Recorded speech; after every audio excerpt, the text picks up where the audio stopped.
খালি করা মরা খাইতে মন চা রোজার মাঝে ঝোল টোল বেশি মন চা না যে আলু ভাজি করলাম মরিচ ভাজা শুকনা মরিচ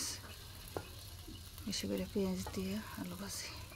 করা মরা আর হলো এই যে মাছের লেজ ভাজি মাছটা কড়কড়া করে এই যে তেল এগুলো দিয়া খেতে ভালো লাগে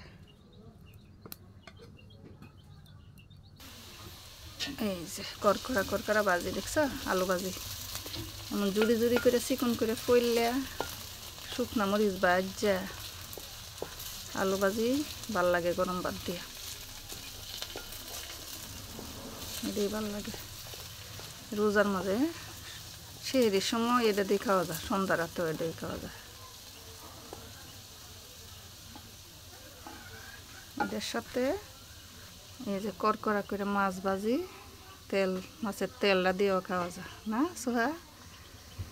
হুম এটা আর এটা